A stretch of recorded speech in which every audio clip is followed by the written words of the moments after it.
भोले बाबांच्या पहिल्या मुखातून जो प्रणव मंत्र बाहेर आला ना, तर तो ओम नावाचा आहे. म्हणून आपण कोणतंही शुभ कार्य करीत असताना ओम या अक्षरानं सुरुवात करीत असतो. आता पहिल्या मुखातून प्रणव मंत्र ओम बाहेर पडला, दुसऱ्या मुखातून परत भगवंत नाम स्मरण करत असताना ना बीज मंत्र बाहेर पडला, पंचाक्षरी बीज मंत्र बाहेर पडला, तो आहे ओम नमः शिवाय. म्हणून ओम नमः शिवायचं भजन आपण केलं, हा मंत्र जप आपण केला ना, भगवंत आपल्यावरती प्रसन्न होत असतात.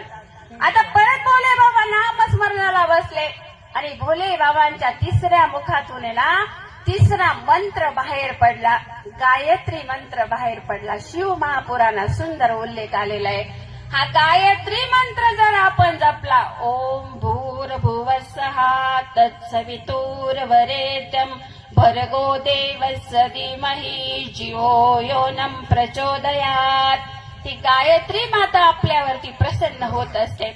परत भोले बाबा नामस्मरणाला बसले, चौथ्या मुखातून भोले बाबाचा मंत्र बाहेर पडला, तो आहे मृत्युंजय मंत्र. ओम त्र्यंबकं यजामहे सुगंधित पुष्टिवर्धनम् उर्वाळुवर प्रबंधना मृत्योर्मोक्षी यमामृता.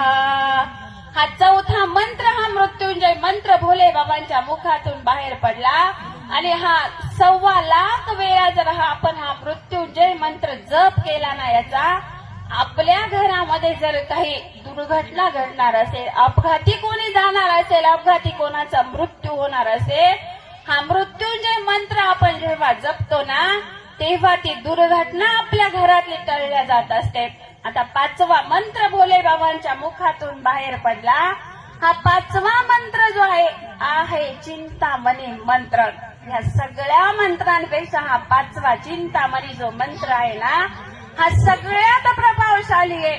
तेव्हा भोले बाबांच्या मुखातून फक्त 2 शब्द निघाले, ते 2 शब्द आहे राम राम राम. हा भोले बाबांच्या मुखातून शब्द बाहेर पडला. म्हणून भोले बाबा नामस्मरण कुणाचं करतात, त्यांच्या स्वामींचं, त्यांच्या गुरूंचं म्हणजे प्रभू रामचंद्रांचं नामस्मरण करतात.